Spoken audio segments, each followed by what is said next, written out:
안녕하세요. 인코랩TV 김승철입니다.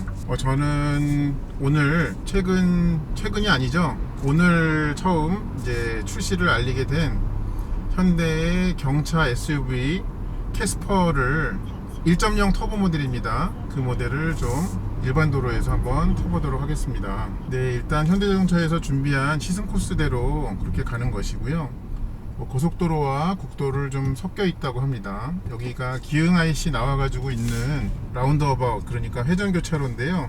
상당히 복잡하더군요. 아까 올 때도 봤는데, 이 차는 기본적으로 이제 1000cc 1.0 가솔린 터보 엔진을 가지고 있고요.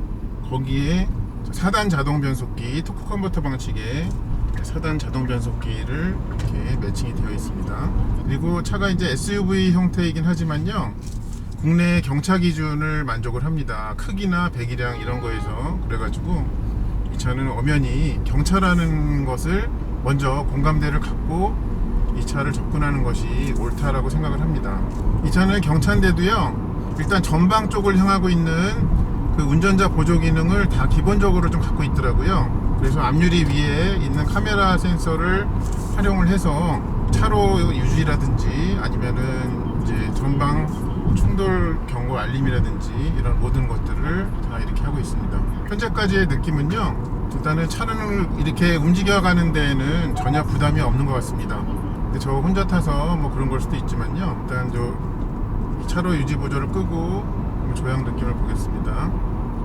핸들은 상당히 가볍네요. 제가 한동안 굉장히 핸들이 무거운 편에 속하는 아반떼 N에 익숙해서 그럴 수 있겠습니다만, 이게 지금 보니까요, 차선 유지, 그러니까 차로 유지 보조, 그거와 차선 이탈 방지 보조가 버튼 하나로 이렇게 다 하도록 되어 있네요. 이거를 길게 누르고 하는 것이 LKA, 그거를 끄거나 키거나 하는 것이고, 짧게 누르는 것이 차로 유지 보조, 여기에도 그렇게 표시가 되고 있습니다. 고속도로에 좀 진입을 해보도록 하겠습니다.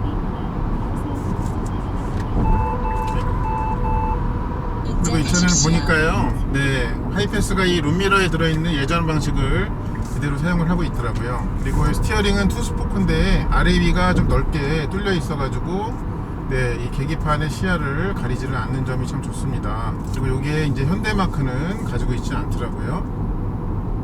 핸들이 상당히 가볍습니다. 그래서 어떻게 보면은 지금 잠깐 돌려보긴 했지만 이 차가 껑충하잖아요. 그럼 분명히, 그리고 차 폭은 얇아요. 이제 그럴 때는 이 좌우의 조향을 조금 더 신경 써야 되는 부분이 있거든요. 무게중심이 낮은 그런 승용차, 일반 승용차보다는. 그러니까 차가 껑충한데 폭까지 좁기 때문에, 네, 그런 면이 분명히 있는데, 좀 이 핸들이 가벼움을 통해 가지고 그렇게 해야 된다는 주의사항을 좀 잊어버리게 만드는, 네, 그런 점이 좀 있는 것 같습니다. 지금 뭐 규정 속도를 약간 넘는, 네, 그런 속도까지를 좀 가고 있는데요, 몇 가지 속도를 올리는 것은 이 차한테 뭐 스트레스가 되지 않네요. 지금 100km 정도에서의 엔진 RPM은요 2200에서 2300 정도 그렇게 좀 보이고 있습니다. 네, 그리고 외부 소음은 바람이 차 안으로 이렇게 치고 들어오는 거는 아예 없지는 않아요. 네, 그거에 비해서 밖에서 있는 다른 차들의 소음 있잖아요. 네, 그런 것들이 지금 비교적 좀 잘 리얼하게 들리는 편입니다. 근데 이런 부분들이 분명히 동일한 잣대로 차의 리뷰를 할 때 분명히 단점으로 보일 수는 있겠지만, 아까도 말씀드렸다시피 이 차는 경차입니다. 네, 그러다 보니까 가격 부담 부분이 제일 좀 중요시되는 그런 경차이기 때문에, 네, 이런 부분에서의 차급이 좀 떨어지는 것은, 네, 감수를 해야 된다라고 생각을 합니다. 네, 그러니까 내가 이런 부분이 싫고 조금 더 편안함을 느끼고자 한다면 당연히 돈을 더 지불을 하고 다른 급의 차를 그렇게 생각을 하셔야겠죠. 네, 그런 점이 좀 있습니다. 여기 가운데에 보면은 이 드라이브라고 써있는 그 모드가 있는데요, 한번 눌러보겠습니다. 그러니까 누르고 나서 이렇게 돌리는 거군요. 근데 지금 노멀 모드랑 스포츠 모드만 있습니다. 주행과 관련해가지고는요. 네, 지금 다른 캐스퍼가 저렇게 가고 있는데, 네, 이렇게 뒤에 가로로 되어 있는 리어 가니쉬의 조명이 파라메트릭 패턴이라고 그렇게 된 것 같아요. 그래서 앞에도 그 디자인이 보면은 큰 두 개의 원형 주간주행등, 네, 그게 있는데 뒤에도 이렇게 양쪽에 두 개가 있어서 앞뒤 모양이 좀 대칭적으로 그렇게 보이는 것 같습니다. 근데 하체 승차감은 비교적 부드럽게 좀 만들어져 있습니다. 큰 요철을 넘었다가 착지하거나 할 때 그렇게 굉장히 유연하게 그렇게 대처를 합니다. 근데 보니까는 낮은 RPM에서 RPM을 올려가는데 기어는 높을 때 그럴 때는 어쩔 수 없이 좀 엔진이 그 기통수도 낮고 그러다 보니까는 좀 자체 진동이 있겠죠. 그래서 그 진동이 요 스티어링에 좀 제일 많이 전해진다는 점은 말씀을 드리고 싶습니다. 여기 계기판 설정을 좀 다른 모양을 바꿀 수 없는지 한번 보고 싶은데, 이게 지금 내비게이션이잖아요. 셋업에 한번 볼게요. 화면 구성 한번 볼까요? 화면 구성은 아니었고요. 디스플레이 한번 보겠습니다. 디스플레이도 아닌 것 같습니다. 이렇게 차량에서 한번 보겠습니다. 차량에서 계기판 테마 선택, 드라이브 모드 연동으로 지금 되어 있는데요. 이게 아닐 경우에는 뭐가 있는지, 이게 색깔만 바뀌고요. 전부 디지털인 것은 바뀌지가 않는군요. 이게 지금 제가 갔다가 돌아와서 다시 행사장으로 가는 그 경로가 여기 있다 보니까는 내비게이션을 좀 켜고 가야 되는 점이 있습니다. 이 차는 이제 인스퍼레이션 트림이라고 합니다. 그래서 그거에 걸맞게 경차이지만은 편의 장치가 좀 잘 갖춰져 있는데요. 일단 운전석만 해당되긴 하지만은 이렇게 두 단계로 이 송풍량을 조절할 수 있는 통풍 시트가 있다는 점이 저는 좀 신선하게 다가옵니다. 그리고 여기 이제 트랙션으로 누르면요, 이제 스노우, 머드, 샌드 이렇게 해서 그런 포장도로가 아닌 그런 데에 진입을 했을 때 차가 조금 더 탈출하는 능력을 좀 좋게 만들어준다 하는 점이 있습니다. 그리고 앞에 시트를 보면요, 여기가 가운데 센터 콘솔이 이렇게 가로막질 않아요. 그래서 좀 뭔가 필요로 할 때 일로 넘어간다든지 하는 것이 비교적 좀 자유롭게 그렇게 되어 있는 점도 눈에 띄는군요. 승차감은 굉장히 나긋나긋합니다. 하체에 좀 많은 힘이 느껴지질 않아요. 사람으로 치면은 뭐라 그럴까요? 모든 의욕을 좀 상실한 그런 사람인 것처럼 그렇게 이 노면에 대해서 굉장히 다 좀 수용해 주는 것 같이 그렇게 움직입니다. 잠깐 이거 스포츠 모드로 바꿔볼까요? 스포츠 모드로. 기어가 4단까지 밖에 없기 때문에 사실은 얘는 이제 다운시프트를 할 만한 그 선택지가 많지가 않죠. 그렇다고 3단에 있는 거를 2단으로 확 낮추거나 그렇게 하지는 않을 거고요. 근데 지금 보면 노멀 모드랑 스포츠 모드랑 계기판 모양에서는 좀 차이가 나지 않는 것 같아요. 아까 분명히 설정을 주행 모드 연동으로 해놨는데도 불구하고 그게 좀 안 되는 점이 조금 그렇습니다. 이렇게 정차해서 브레이크를 제가 발로 홀드하고 있을 때는요, 그 미세한 떨림이 있어요. 그거는 요 스티어링까지는 좀 전해집니다. 아까 주행할 때 낮은 RPM에서 올릴 때도 엔진에서의 떨림이 좀 전해진다고 말씀드렸는데, 그거는 정차했을 때도 어김없이 그런 증상은 좀 생기는군요. 근데 여기 계기판에 지금 그 현재 이 도로에서의 제한 속도와 그 다음에 이 지금 경부고속도로니까 버스 전용 차선을 이용할 수 있는 시간인지 그 표시까지도 친절하게 나오고 있습니다. 계기판에서 뭐뭐 볼 수 있는지 한번 볼까요? 이렇게 돌리면은 지금 현재 제가 차로 유지 보조를 켜고 있으니까 이렇게 그림이 나오고, 누적 정보, 주행 정보. 제가 아까 시동을 켜고 여태까지 왔는데요, 현재까지의 연비는 8.9라고 그렇게 보여주고는 있습니다. 여기에도 최근 현대차의 트렌드와 맞게 주행정보, 주유후 정보, 누적정보, 이렇게 세 가지를 다 가지고 있습니다. 저는 이제 주행정보를 켜놓고 좀 가보겠습니다. 다른 거 뭐가 있을까요? 여기에서 이게 턴 바이 턴 베이스의 내비게이션 정보도 보여주는군요.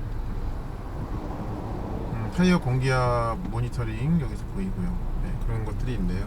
그리고 지금 이 차 같은 경우에는요, 썬루프가 있어요. 썬루프가 있는 차량임에도 불구하고, 그러니까 저의 머리에서부터 천장까지의 높이가 상당히 여유가 많이 있습니다. 그런 점이 좀 넉넉함이 좋네요. 그리고 분명히 얘가 이제 엄연히 그 SUV이기 때문에 시트 포지션이 높은 편이거든요.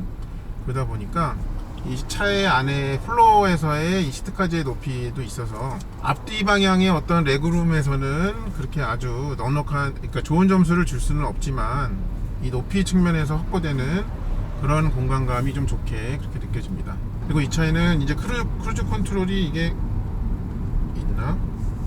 크루즈 컨트롤이 있네요. 있어. 심지어 근데 차간거리 유지하면서 가는 크루즈 컨트롤이 있네요. 멋지다. 제 아반떼 N에도 없는데 경차인 이 차에 있습니다. 그게 이 좋은 걸 왜 안 끼고 갔을까요? 저는 여기 이제 내비라고 표시가 있죠. 그러니까 보통 이런 표시는 이 크루즈 컨트롤 켰을 때 이 현대차에서 내비라고 표시가 나올 때는, 그러니까 고속도로 뭡니까, 이 속도 감지 카메라에서 자동으로 주의한다든지 그런 고속도로 연동 기능이 들어있는 경우에 이걸 하거든요. 그것까지 돼 있군요. 경차 주제 편의사양만큼은 정말 대단하군요. 그리고 이제 운전 공간은 여기 있는데 앞유리는 또 굉장히 멀리 있는 것처럼 그렇게 느껴지는 점도 좀 경차인데 SUV를 탈 때 좀 디자인적인 특징 때문에 그런 것이 아닌가 생각을 합니다. 그리고 보면 이 앞에 대시보드의 깊이, 그거를 굉장히 얇게 만들어 놨죠. 그렇게 함으로써 좀 앞에 앉았을 때 이 차에서 확보할 수 있는 실내 공간의 크기가, 가용한 실내 공간의 크기가 한정적인데 그걸 좀 10분 잘 활용한 것 같습니다. 한번 차로 유지 보조 기능을 켜고 한번 좀 얘한테 맡기고 좀 가보겠습니다. 얘는 어떻게 보면 차 폭이, 그러니까 차선의 폭은 넓은데 상대적으로 차의 크기가, 그러니까 차의 폭이 좁다 보니까 조금 더 이 차로 유지 보조 기능이 정교하게 움직여야 되지 않나 하는 그런 생각이 듭니다. 근데 지금 이렇게 핸들에 손을 올려놓고 가고 있는데요, 이 중간 가운데 위치에서의 움직이기 시작할 때 반발력은 굉장히 좀 센 편입니다. 그렇게 그때만 저항감이 있고 그 다음부터 돌릴 때는 굉장히 가볍습니다만, 이 가운데에서 처음에 돌릴 때는 좀 거기에서는 뻑뻑함이 있다는 점도 같이 말씀을 드리겠습니다. 이제 4단 자동인데, 예전에 이제 나왔던 4단 자동 차들은 보면은 뭐 D, 3, 2, 그 다음에 L이나 1 이렇게 있잖아요. 근데 얘는 지금 그거는 없어요. 그러니까 D에서 바로 L로 있습니다. 그럼 이게 당기면 어떻게 되지? L3 이렇게 되네요. 네. 그러니까 그거는 지금 보니까 이렇게 해석이 되네요. 그러니까 주행하고 있던 현재 단보다 하나 낮춰가지고 그 엔진 브레이크를 걸 때만 사용하는 것 같습니다. 이거의 용도라고 하는 것은, 그러니까 이 자동 변속기에서 수동 모드가 좀 제일 많이 필요로 하는 상황은 이 수동으로 시프트 업을 하기보다는 시프트 다운하는 게 필요하거든요. 그러니까 얘는 그렇게 여러 단으로 나누어져 있지는 않은 대신에 L로 이렇게 당겼을 때는 기어를 그러니까 주행하던 단수에서 하나 낮추는, 그렇게 되는군요. 근데 이제 거기에서 또 낮출 수는 없겠죠. 네, 이게 더 어디 클릭하거나 하는 것이 되지는 않기 때문에, 그러니까 주행하다가 어쨌든 엔진 브레이크 용도 아니면 앞차를 추월해야 될 때 그때 한 단만 낮추는 그런 것으로 해석이 됩니다. 지금 얘도 계속 제가 그 차로 유지 보조를 켜고 가고 있는데, 이게 또 쭉 뻗은 도로에서 이렇게 손을 올려만 놓고 가면, 뭐 중간중간에 미세하게 틀어주지 않더라도 아무런 경고를 울려주지 않죠. 이렇게 돼야지 이제 정상이죠. 차로 유지 보조가. 길이 이렇게 쭉 뻗어 있기만 하면은 이게 미세한 보정을 할 필요가 사실은 없어지잖아요. 지금 좀 그런 상황에서 제가 약간 미세하게 손을 움직이지 않고 있는데 그렇게 하고 있으니까 그대로 좀 직진을 하는 상태를 차가 아무런 경고 없이 해주는 점은 새삼 좋게 느껴집니다. 무려 자동 에어컨도 있고요. 그리고 여기 보면은 요거 나무 그림, 전나무 두 그루가 있는 그림이 있는데, 이게 이제 공기 청정 모드까지 있어요. 세상에나 대단한 것 같습니다. 그리고 요 가운데 암레스트가 이렇게 이렇게 들고 낮추는, 그렇게 하고 있는데, 그렇다고 해서 가운데 사람이 탈 수 있는 것은 아니에요. 그렇지만 임시로 아주 짧은 거리를 이동할 때는 어쨌든 요 가운데 컵홀더의 앞뒤에 이렇게 패딩이 있어가지고 간이 2.5인승 정도로는 앞을 사용할 수 있지 않을까, 그렇게 생각을 해봅니다.